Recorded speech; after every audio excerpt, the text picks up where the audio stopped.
Hey, good day everyone. So I'm back out at the St. Mary's Community Centre, and this week should really be pushing to clean the system up.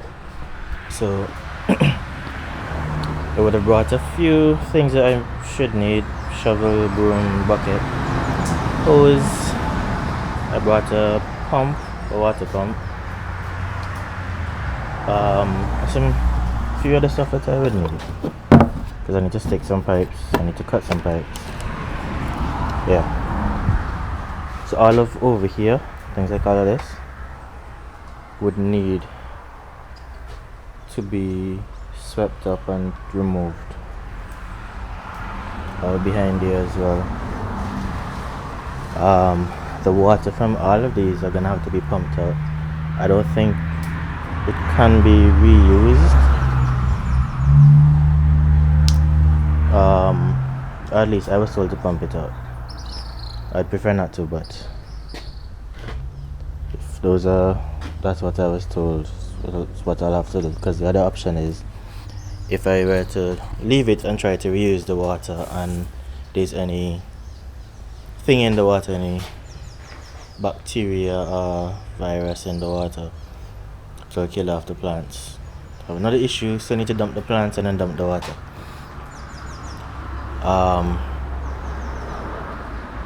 So I'm gonna clean out two of these. So these two I'm gonna clean out. I was thinking of using these two, but I think that one leaks, so I'm going to clean out these two. I'm trying to get as much water as I can in here between today and tomorrow. So I just kind of had to sweep it out, just to get all the dirt and so in here to be a bit more free and mobile. I'm gonna put it over on the side, try to get out as much as I can. I'm gonna have to pump out the water from this, for the EC, the pH, the ppm I mean, is ridiculously high, and we're gonna have to start this over. Pump water from the tanks into this, as well as into at least one or two of those. So I'm gonna get to work.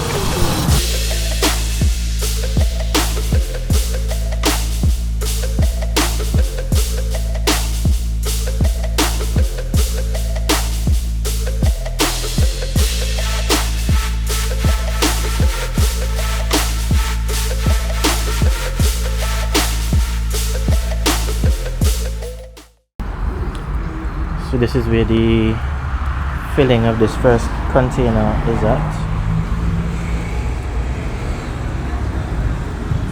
Quite a bit of water in here, but still need a lot more. Just have to prop it up on a few blocks, and it's filling itself from the black tank. So I'm just trying to have to cut down this, because on the air pump, the length of the cord, as it stands, it was not long enough to reach from the pump to here. So I needed to cut it a little shorter to make it reach. Now the thing is, because I would have added, I forget the right name for it, but I call it a backflow valve, because I would have added this, or it's a check valve, because I would have added that. Now we now have that length to contend with, in addition to what was previously there. So I'm trying to make this fit as best as I can. Ideally I would love to cut this a lot shorter, but this is the bell side of the pipe, so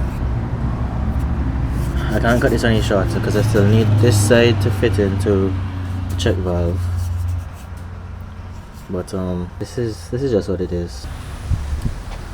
Alright, so I'm back out at St. Mary's Community Centre Hydroponic System. Today, getting some new seedlings back into the system. Or better put, I'm setting new seeds to get the system up and starting. So following up from the last time I was here, you know, we had an issue with the ppm in the system was too high because the root stimulant that I added, I used the incorrect portion. So that was a big blunder on my part. So what I did, I ran the water from this reservoir into this tray, this grow out tray. I put some in here because based on what the ppm is in here at the end, because I'm refilling it with fresh water from the tanks, just strictly rainwater. When I'm finished refilling it from there, I'll check it, and if needs be, I will take some of what I added in here and add it back. Alright, so air pump is up and running. In here does need to get swept out. I need to finish sweeping out in here. I did over here as much as I could, but this 1-inch piping over here, I don't want to move it too much. I believe it's stuck, but you can see over there needs to clean. This system is leaking. I believe the plastic in here probably either it's one of two things. Either in here is too full and water is running down between the plastic, or there's a hole in the plastic. But this one is leaking, that one is leaking, and I think that one over here is leaking as well. But this one is set up already, and all it needs is nutrients and plants, and it's ready. That one over there needs to get set up, so that will make the two, so that will be 72, 72, that's 144. So that's week 1.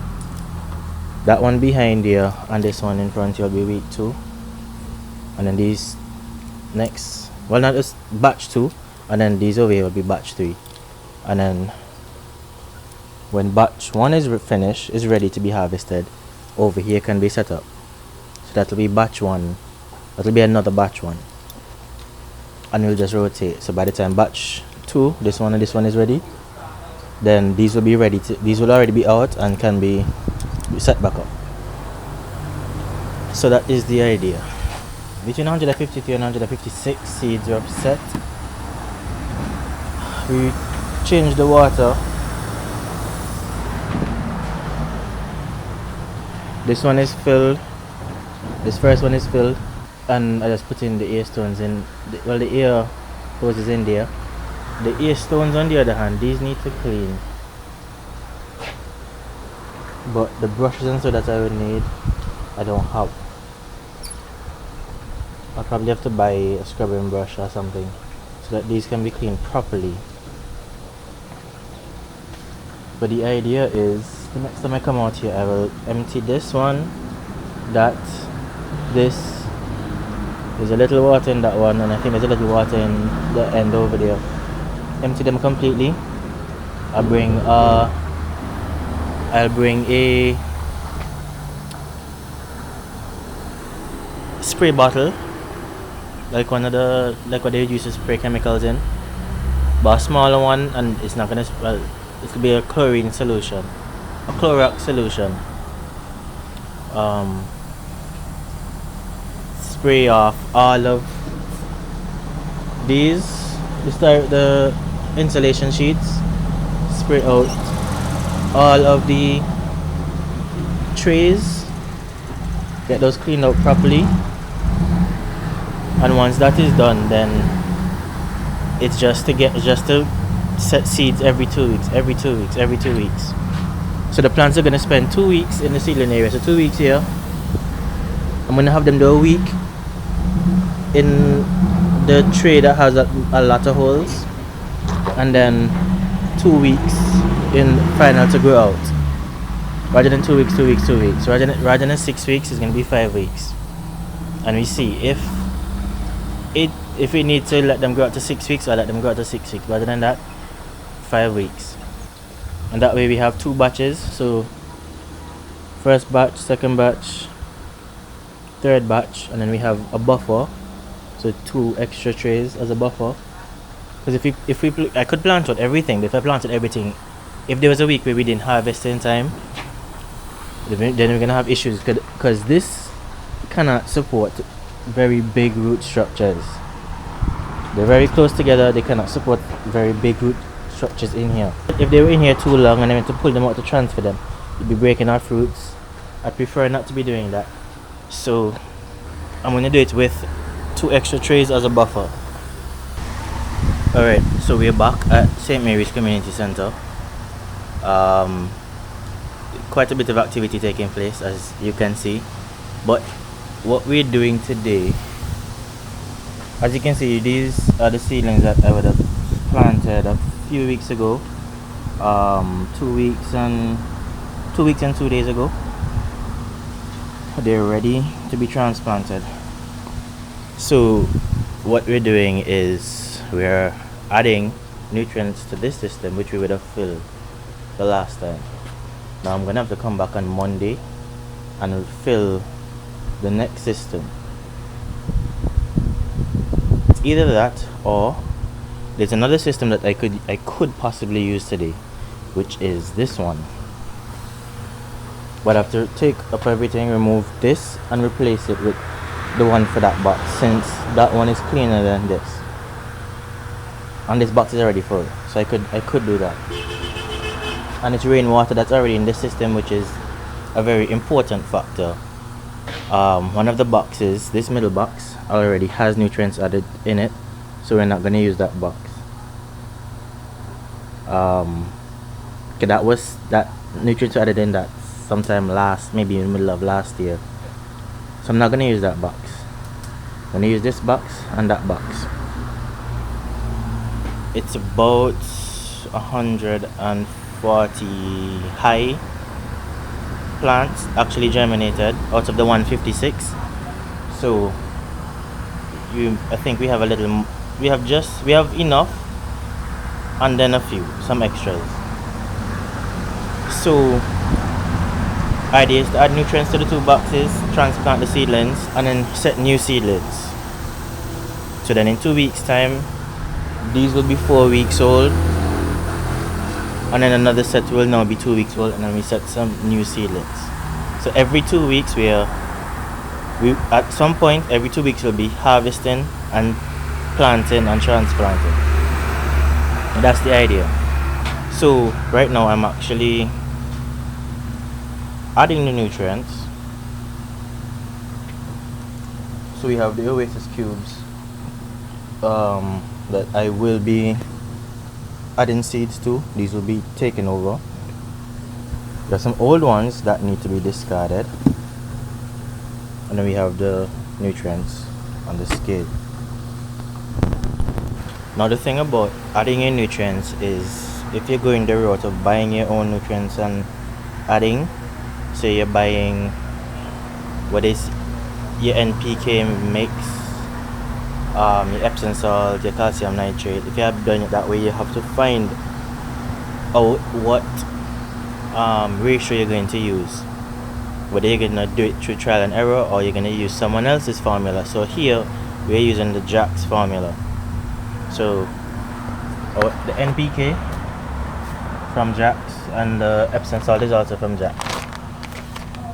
So we're going to use the ratio that they provide, and their ratio is for stock solutions.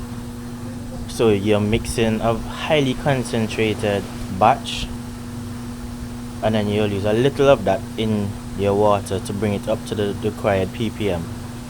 It is that way. But because I don't have the buckets to really do the stock solution, I'm mixing it weaker, so that I'm mixing just enough to add to the system and I won't have any extras left over.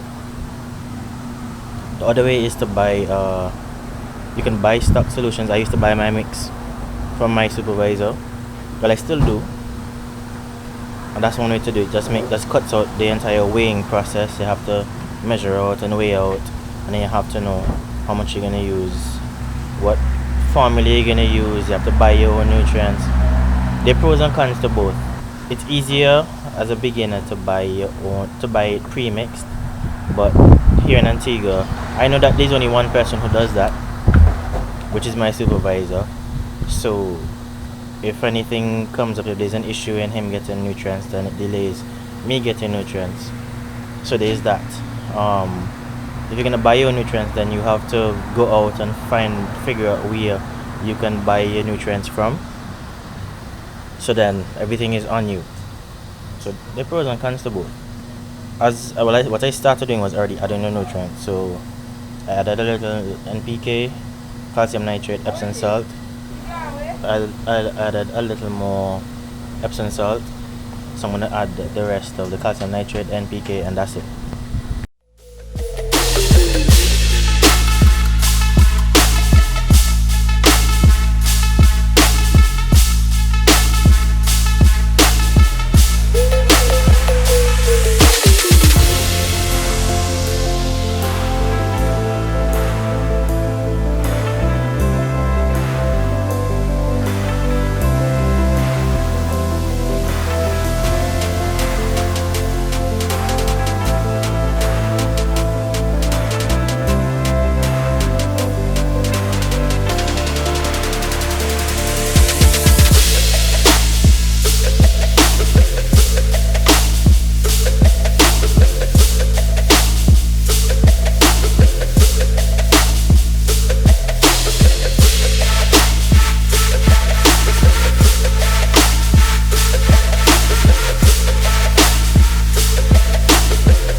So see, there's a little bit that didn't fully dissolve.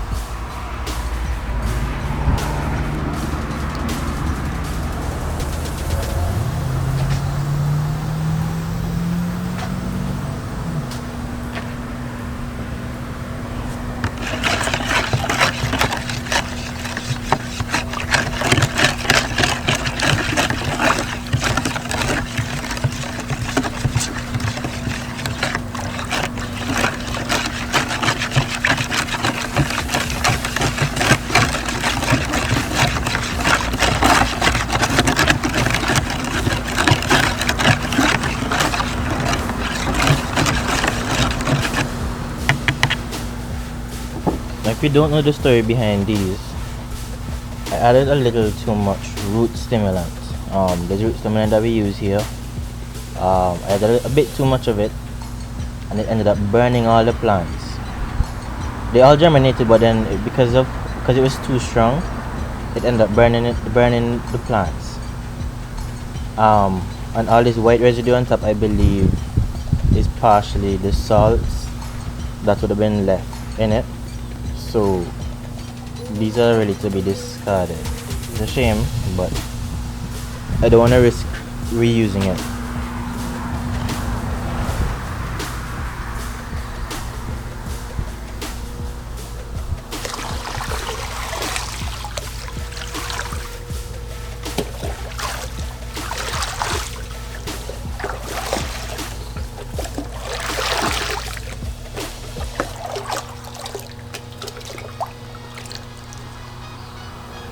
So now it's time to give it a mix and then test.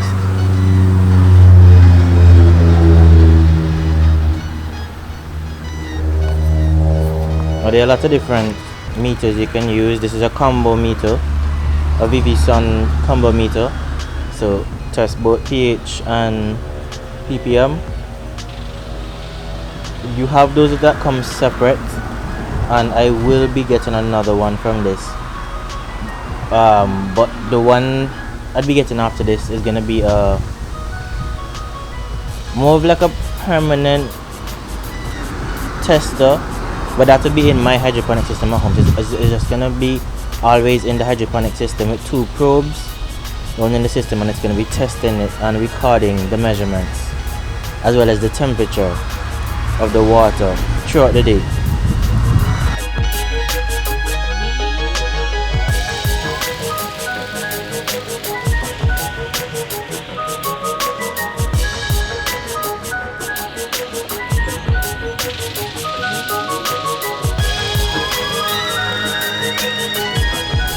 So I mixed in like a figure 8 pattern.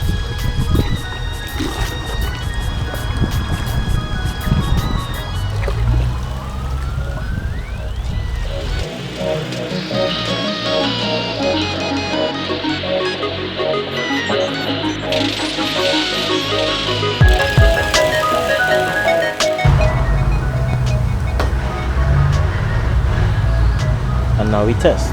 When I first tested the water, it was at a ppm of 75, which is really good. It's straight rainwater. If it was APA water, it would have been unusable, in my opinion. But the ppm was 75 and the pH was 6.6. I know the pH should drop because I added the nutrients and the different charges of the different nutrients. Some are going to be some of the nutrients are going to be very acidic, some are going to be very alkaline. But I think for the most part it will drop the pH some.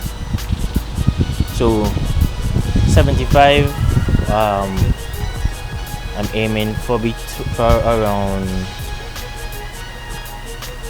750 to 800. That would be around ideal for me. 750. It would be just under. It would just be just under 700 ppm of nutrients added. Close to the 800 would be good. So that would be 700 and a little bit nutrients, ppm of nutrients that were added. So let's see what we get.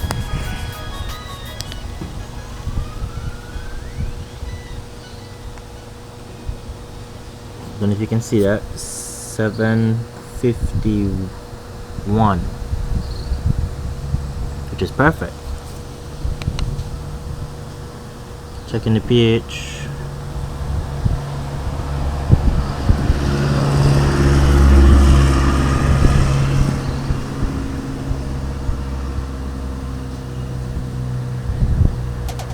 This is the part that can be a little tedious.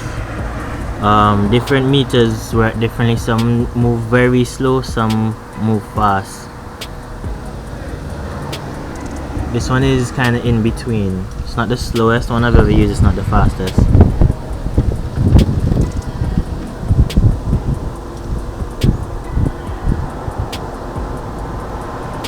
It's 5.71.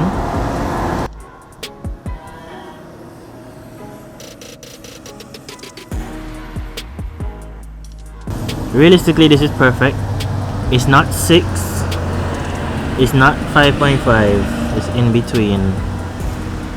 This would be really good. If it was closer to 6, the meter would have jumped closer to 6 as opposed to what it's doing now. So this is perfect. Now for lettuce, we aim for between 5.5 and 6.5. That is where the lettuce will be able to pick up all of the nutrients, or that is the pH range that all the nutrients are available. So we aim for that, with 5.7 being ideal or like perfect. A lot of literature would say that 5.7 is perfect. So we got very close to that. ppm was spot on, 755. So that is just under 600 ppm of nutrients added, because we started off at 75. And then we started off at 6.6 pH. It's now 5.75, around that. Perfect. So now just to transplant the seedlings.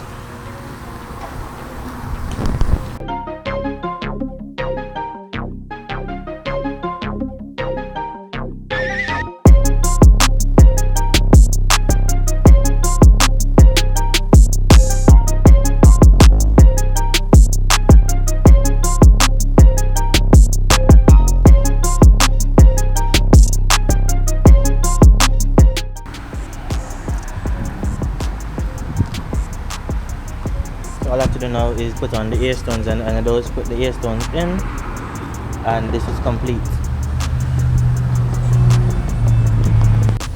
Alright, so it's the end of the day for me. Set out 156 more seedlings.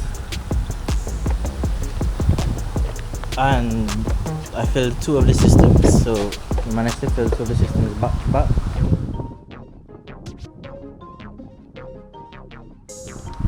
So this is 144 seedlings.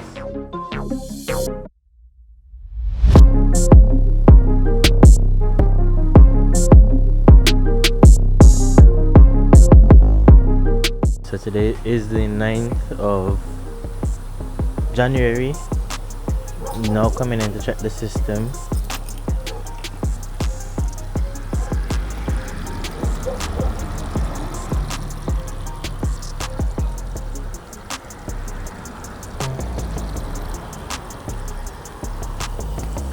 Seeing some very good germination rate for the most part.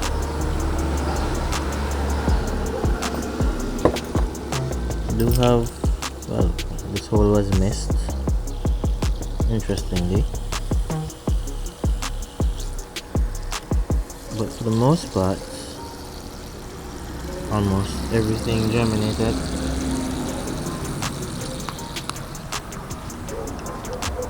Always have to check this just to make sure.